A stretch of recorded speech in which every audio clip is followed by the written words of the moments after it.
Welcome to 21st Sports Recap and Reaction for the Washington Redskins at the Atlanta Falcons in their Week 5 matchup played October 11, 2015. We're going to go over all the scores and the stats and give our breakdown and analysis. And starting off in the second quarter, as the first quarter was scoreless, but with 12 minutes left before halftime, Kirk Cousins hit Derek Carrier for a 7-yard touchdown to put the first points on the scoreboard in this game. Hopkins added the extra point, and it was 7-0 Washington over Atlanta. Then with 7 minutes left before halftime, Matt Bryant put the Falcons on the scoreboard with a 42-yard field goal. It was now a 4-point game with the score Washington 7, Atlanta 3. So that would do it for the first half.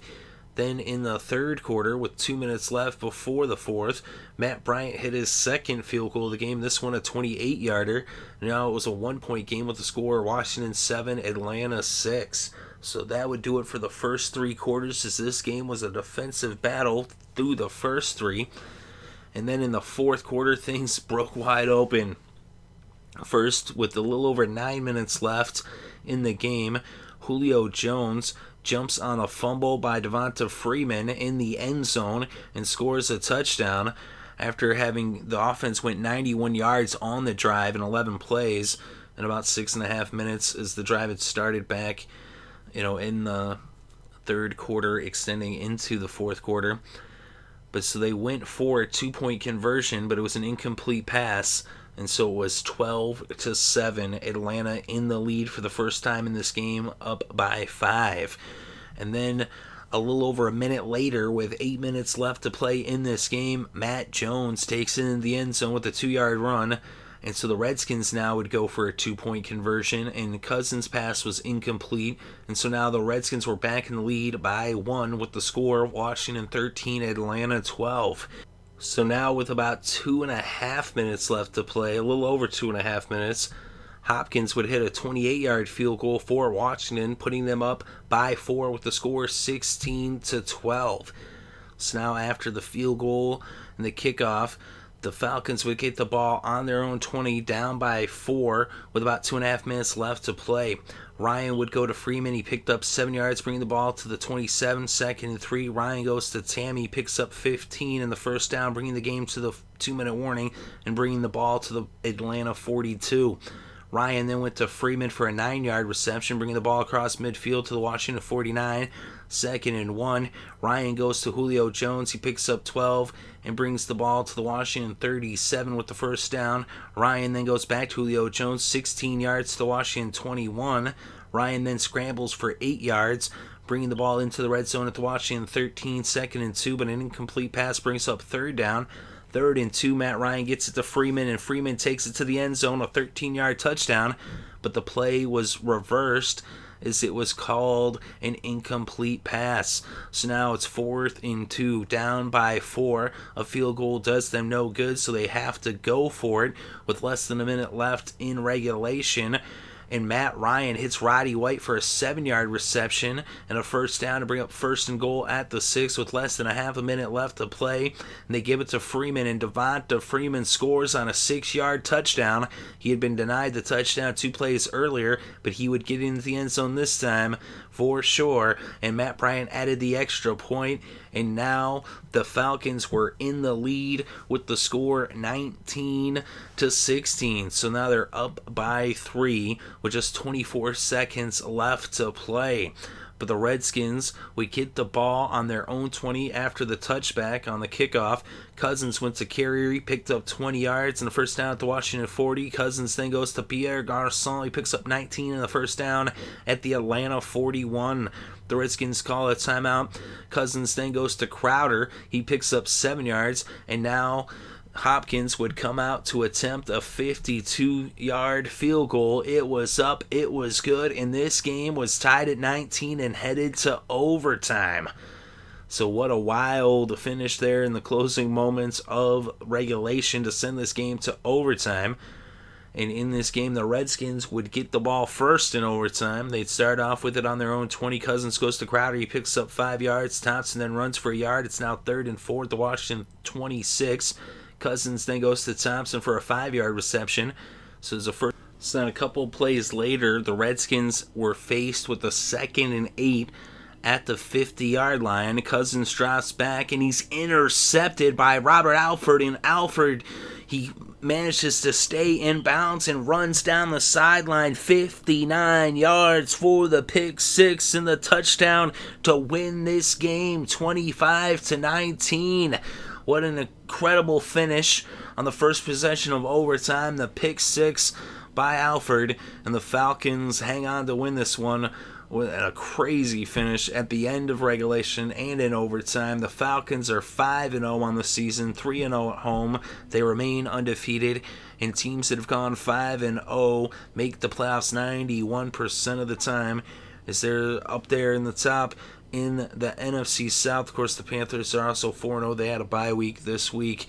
The Redskins 2-3 on the season, 0-2 on the road. And what a crazy finish for this one there. As you saw in the fourth quarter, 25 points scored after only 13 points scored in the first 3 quarters. So twice as many points almost in that fourth quarter as we saw in the other 3. And in this game, Matt Ryan, he had 3 turnovers. It's kind of similar to the Packers game where Rodgers had 3 turnovers, so 2 interceptions for Ryan and a fumble. He didn't have any touchdowns, so he was 24 for 42, 254 passing yards in the game. And Devonta Freeman coming up huge once again. 27 carries, 153 yards, 1 rushing touchdown. He also had 7 receptions for 44 yards, as he had 197 total yards in this game for Devonta Freeman. For the Redskins, Kirk Cousins, 21 for 32, 219 yards, 1 touchdown, 2 interceptions. Matt Jones, 11 carries for 20 yards and a touchdown, was their leading rusher. And Matt Ryan actually had 3 carries for 20 yards for Atlanta. And for the receiving, Jacob Tammy was leading receiver. The tight end had 8 receptions for 94 yards. Julio Jones, just 5 receptions for 67 yards. And for the Redskins, Crowder had 8 receptions for 87 yards. Garcon, 51 yards off of 3 receptions. And the kicking, Matt Bryant, 2 for 4 on the field goals and 1 for 1 on the extra points. And Hopkins, 2 for 3 on the field goals, 1 for 1 on the extra points. It's both kickers missing some kicks. 1 for Hopkins, 2 for Bryant, who usually he's been one of the more reliable kickers. Warlow, 8 tackles for the Falcons. Adams forced the fumble. Stuper with the sack. And 2 picks for Alford in this game, as he intercepted Cousins twice. Both pickoffs for Alford. Breland picked off Ryan, and so did Robinson. And 2 forced fumbles for Baker, 1 for Blackman. All that for the Redskins. Kerrigan had 2 sacks in the game. Baker had a sack as well. And for the team stats, 29 first downs for the Falcons, just 18 for the Redskins. 6 of 15 on third down for the Falcons, 40%. They also went for it 3 times on fourth down, and they made it every single time, including that fourth down at the end of the game that kept their drive alive on 4th and 2 that set up the touchdown on the next play by Freeman, as right away with that 7-yard reception. But they were 3 for 3 on fourth down, and for the Redskins, 4 for 12 on third down, converting 33%, 1 for 1 on fourth downs. Total net yards, 418 for the Falcons, just 270 for the Redskins. 176 net on the ground for Atlanta, 51 net on the ground for Washington. And through the air, 242 for the Falcons. Ryan sacked 3 times for a 12-yard loss total. 219 net through the air for the Redskins. Cousins sacked once, not losing any yards on that sack. And the fumbles, the Falcons lost 1 fumble. They fumbled it 3 times, only losing 1. The Redskins fumbled once, but they did recover. And then we look at the red zone. 2 for 3 for the Redskins, 66%. 2 for 4 for the Falcons, 50%. In time of possession, 54 minutes and 56 seconds for the Falcons, 27 minutes and 49 seconds for the Redskins. Of course, with the extra time for overtime. But in overtime, only the Redskins had the ball. The Falcons didn't even have the ball in overtime. Almost 35 minutes came in regulation. This is a crazy game. The Falcons showed that they are a team that's, changed their culture. They have a winning culture now. They haven't lost the game. But it's a type of game in the past they might have lost, but Dan Quinn has brought a toughness, a mental toughness to this team on both sides of the ball. And you see them coming down the stretch, coming up clutch in the end to win this one in overtime. And they remain 5-0 on the season. A big win for the Falcons. They definitely are for real, especially with that running game. That's a huge, huge bonus for them. Even, Coleman only 2 carries for 3 yards, but Freeman has really been shining there. 153 yards, as he's been having some big weeks the last few weeks, as he's been blowing it up. Of course, just the 1 touchdown this week, but he has 7 in his last 3 games. But let me know what you think in the comments section below. Definitely interested to read your thoughts and opinions. Thank you very much for listening. It's greatly appreciated. Hope you're having a good day and had a great weekend and enjoyed all the sports.